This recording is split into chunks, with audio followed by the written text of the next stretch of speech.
Hello students, I am Ragini Singh from Electrical and Electronics Department, Madhyanchal Professional University, Bhopal. Today I am discussing about analysis of single phase AC circuit through the inductive load. इस consideration के लिए सबसे पहले हम कोई AC circuit लेंगे। उस AC circuit में हम ये कंसीडर करेंगे या सपोज़ करेंगे कि जो हमारा लोड है वो प्योरली इंडक्टिव लोड है। ठीक है, इस प्योरली इंडक्टिव लोड के अक्रॉस हम AC सप्लाई करेंगे।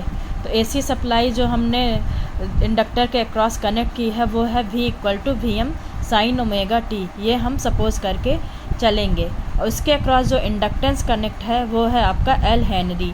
हेनरी होती है इंडक्टेंस की यूनिट। जैसे रेजिस्टेंस की यूनिट ओम होती है, वैसे इंडक्टेंस का मेज़रमेंट करने के लिए हम हेनरी का उसका मात्रक के रूप में हेनरी का उपयोग करते हैं। क्योंकि अभी हमने डिस्कस किया कि हमने जो वोल्टेज सप्लाई कनेक्ट की वो V = Vm sin omega t connect की है इंडक्टर के अक्रॉस, और कंसीडर करके चल रहे हैं कि हमारा लोड है वो प्योरली इंडक्टिव है। V = Vm sin omega t, इसे हमने फर्स्ट इक्वेशन के नाम दिया। देन हमने ये देखा कि जो हमारी जो लोड है, जो कॉइल है, वो इंडक्टिव कॉइल है।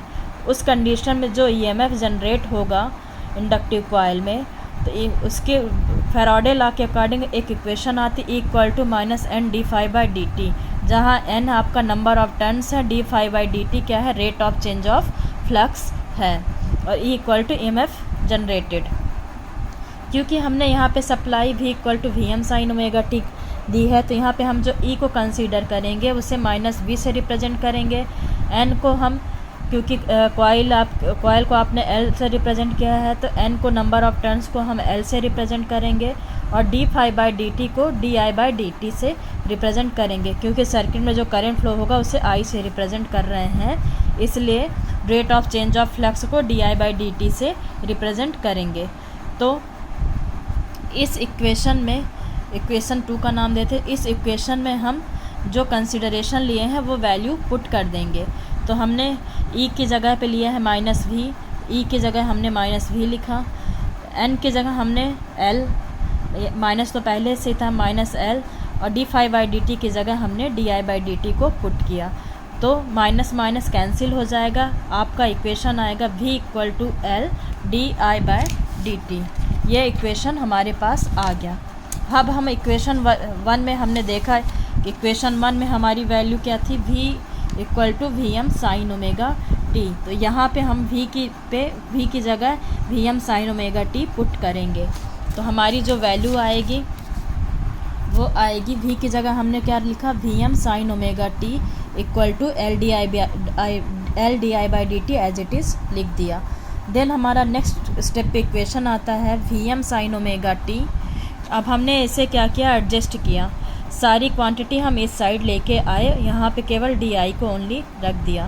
तो ये हो गया, इस तरफ आया, L भी आया तो इधर डिवाइड में आएगा, dt इधर आया तो मल्टीप्लिकेशन में आया। तो जो हमारी ओवरऑल इक्वेशन होगी Vm sin omega t dt / L =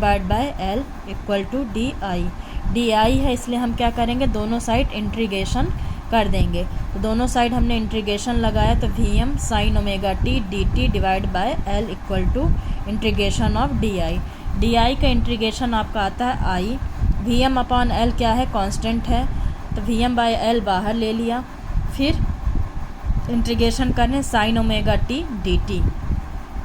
then I की वैल्यू आपकी I again Vm/L sin omega t dt।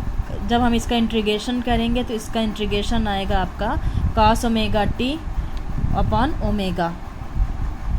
Then हम आगे फर्दर और सिंप्लीफाई किया, I = Vm/ओमेगा इधर ले लिया, तो omega L cos omega t।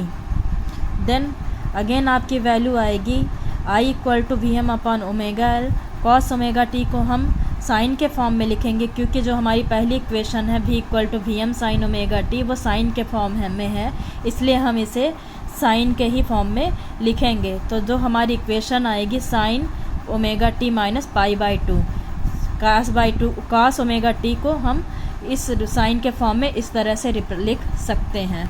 ठीक है। क्योंकि omega L equal to XL होता है by Ohm's law. Omega L की जगह हम वैल्यू रख देंगे XL. I equal to V M upon XL हो गया sine omega T minus pi by 2, क्योंकि वी एम अपॉन एक्सएल आपका क्या होता है by Ohm's law, I M होता है। तो आई इक्वल टू लिख दीजिए I M sine omega T minus pi by 2। ये हमारी इक्वेशन 2 आ गई। इक्वेशन आपकी 1 थी, इक्वेशन आपकी क्या थी 1, v equal to V M sine omega T. Equation 2 आपकी ये आई।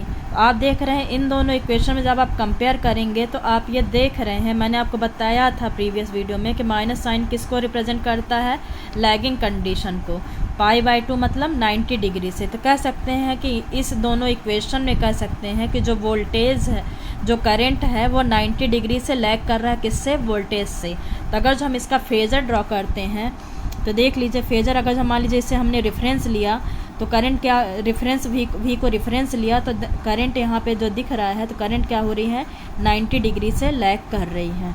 इस तरह हम इसका फेज़र ड्रॉ करते हैं। कह सकते हैं कि प्योर इंडक्टिव लोड में जो करंट होता है वो वोल्टेज से 90 डिग्री से क्या करता है, लैग करता है। तो ये इस तरह से हम वोल्टेज और करंट के इक्वेशन को फाइंड आउट कर सकते हैं इंडक्टिव लोड की कंडीशन में। Thank you.